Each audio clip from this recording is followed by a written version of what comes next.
January that year was especially harsh, with the thermometer not rising above minus for the second consecutive week. However, experienced trucker Mark Jensen had no idea that this bitter frost would lead him to a meeting that would forever change his lonely life. This 42-year-old giant, standing at nearly 2 meters tall with broad shoulders and a thick chestnut beard, had spent the last 15 years traversing the most dangerous northern routes, delivering goods to remote settlements. After tragically losing his wife in a car accident 5 years earlier, he found solace in the endless roads, where only the roar of the engine and the whisper of the wind kept him company. That fateful night before the trip, Mark had trouble falling asleep, haunted by a strange premonition. The silence in the roadside motel seemed unnatural. Mark had never seen his colleagues so quiet. Usually noisy and restless, the truckers sat in corners, silently gazing into the darkness outside the windows, as if expecting something inevitable. Mark checked the weather forecast 3 times, which predicted a severe snowstorm, but the urgent delivery of medical supplies to a remote settlement had to be made by the next morning. On frosty mornings like this, when the first hues of dawn painted the sky in pearly lavender tones, Mark felt a heightened sense of purpose in his work. While others slept in warm homes, he blazed trails through the snowy wilderness, connecting towns with the invisible thread of civilization. The thermometer in the cab read minus 37 degrees, and the radio warned of an approaching blizzard. The road ahead twisted through dense forests where cell service was unreliable, and encountering other vehicles was a rare occurrence. Mark's partner, an experienced driver named Jim, was supposed to follow him an hour later, but communication was already cut off, and Mark had no way of knowing if Jim had even set off. The massive wheels of his truck slowly but steadily carved a path through the snowdrifts. Mark kept a vigilant eye on the temperature and pressure gauges. In such cold, any technical malfunction could prove fatal. The heater in the cabin was running at full power, yet frost still crept onto the edges of the windshield, forming intricate icy patterns. Suddenly, Mark noticed tracks in the snow, large wolf prints zigzagging across the road, as if the animals were searching for something. Within 5 minutes, more tracks appeared, now coming from both sides of the road, as though an invisible pack was accompanying the truck. Mark couldn't help but recall old truckers' tales about wolves that followed vehicles, waiting for a breakdown. Then, something extraordinary happened. From a sharp curve in the road, an enormous white wolf emerged, its fur glowing in the headlights like freshly fallen snow. It was far larger than any wolf Mark had ever seen, a true giant whose head seemed to reach the truck's side mirrors. A scar across its muzzle gave the animal an even more majestic appearance. Mark could have continued driving, but something in the wolf's confident movements compelled him to hit the brakes. The heavy truck came to a slow stop, releasing a cloud of steam from its exhaust pipes. In a matter of seconds, the truck was surrounded. A pack of about 20 wolves emerged from the snowy haze, moving like ghosts. Their breath formed white clouds in the freezing air, and their eyes reflected the headlights, creating an eerie dance of lights in the darkness.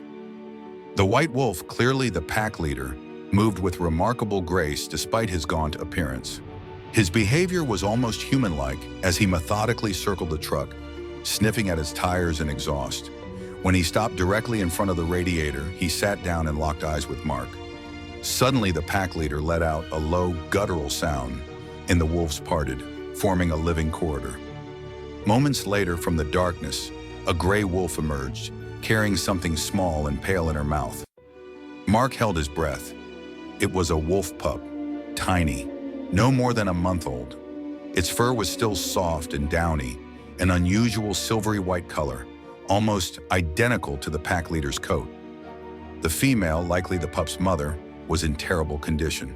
Her ribs jutted out so sharply it seemed her skin might tear.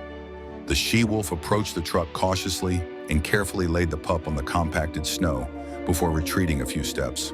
The pack leader then moved to the pup, touching its tiny nose with his own in a tender, almost sorrowful gesture, as though bidding it farewell. The wolf lifted his gaze to Mark, and in that instant, Mark understood everything without a single word being exchanged.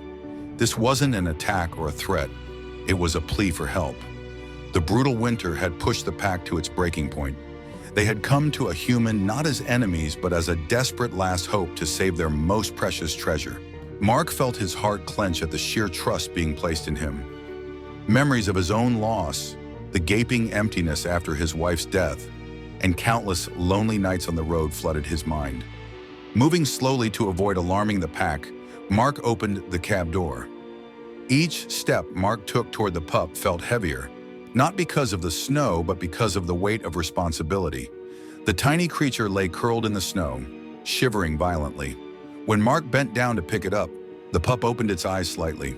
Mark's hands, accustomed to the rough steering wheel of his truck, moved with a surprising gentleness as he scooped up the tiny wolf pup.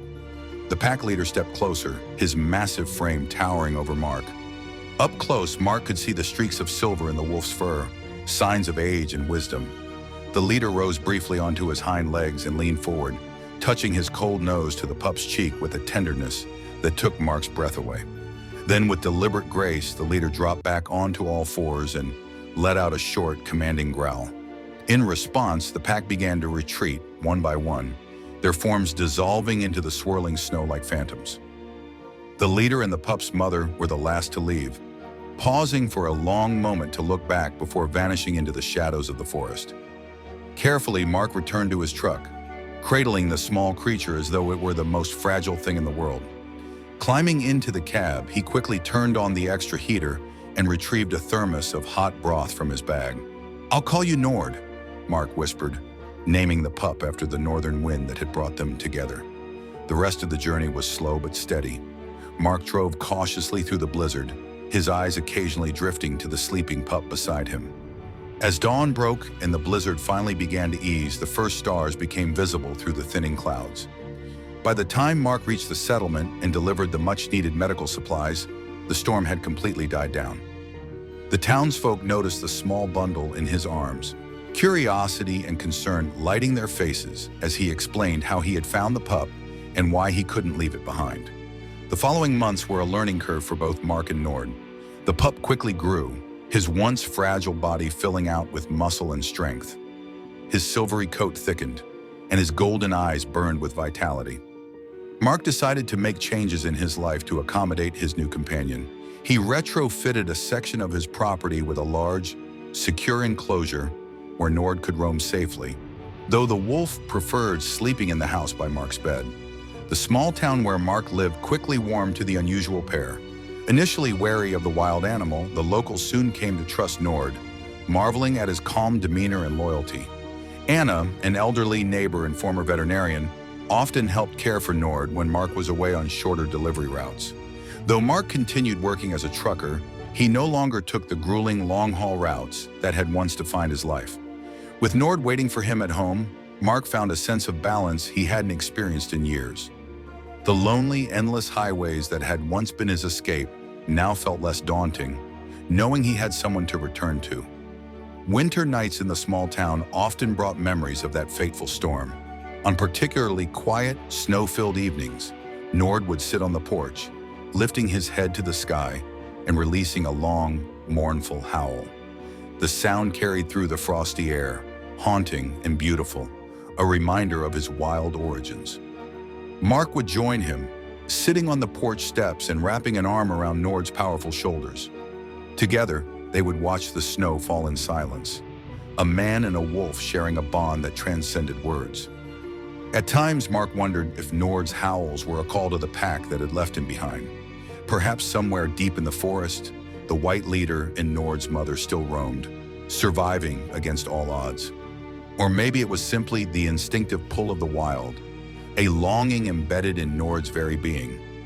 But without fail, after those moments of nostalgia, Nord would return to the house, curling up by Mark's feet and resting his golden eyes on his human companion. It was as if he was saying, "This is my home now. This is my pack." 2 years passed since that life-changing night. Nord had grown into a magnificent wolf, his silvery fur shimmering in the sunlight and his golden eyes radiating intelligence and strength. Scars from his early hardships remained faintly visible beneath his thick coat, but they only added to his regal appearance. He was no longer a helpless pup, but a majestic creature, a testament to survival and resilience. Mark's home had become Nord's sanctuary, and their bond had deepened with time. The wolf rarely left Mark's side, always eager to accompany him on errands or to greet visitors with a calm but watchful presence. The townsfolk had come to admire Nord, no longer seeing him as a wild animal, but as a loyal and extraordinary companion. Whenever Mark's work took him down the same road where he had first encountered Nord and the pack, he couldn't help but slow down and glance at the snow-covered forest. He would search for any sign of wolf tracks crossing the road, wondering if the white leader still watched over that desolate path. Though he never saw the pack again, Mark felt a quiet reassurance that something unseen protected that stretch of highway, the place where two lives had intersected in such a miraculous way. As time went on, Mark and Nord became inseparable, their connection deepened by the extraordinary circumstances of their meeting. Despite the challenges of raising a wolf, Mark never regretted his decision. Nord had brought purpose and companionship into his life, filling the void left by years of solitude. On particularly cold winter nights, as the wind howled outside, Mark would find himself reflecting on that fateful journey. He thought of the white wolf's piercing amber eyes, filled with an ancient wisdom and silent plea. He thought of the she-wolf, frail and battered, entrusting her precious pup to him with the dignity of a queen. It was a moment he would never forget, one that had reshaped his life in ways he could never have imagined. One evening, while sitting on the porch with Nord, Mark felt a profound sense of peace. Nord rested his great head on Mark's knee, his golden eyes gazing into the distance as if listening to the echoes of his past. Mark ran his fingers through the wolf's thick fur, whispering, "You saved me as much as I saved you." Nord let out a soft, contented sigh, a sound of understanding. Though Nord's wild roots would always be a part of him, he had chosen his place by Mark's side. And Mark, once a man consumed by loneliness and loss, had found a new purpose: to protect and cherish the life he had been entrusted with. Together, they had created a new family, one forged in trust and mutual respect. Every time Mark passed the stretch of road where he and Nord's journey began, he slowed the truck and looked out at the snow-covered trees. He liked to think that the white wolf and the pack still roamed those woods, watching over the path that had brought two kindred souls together. In Nord's golden eyes, Mark saw the enduring power of hope and the quiet miracles that can emerge even in the darkest of times. Their story was one of survival, trust, and the unbreakable bond between man and nature.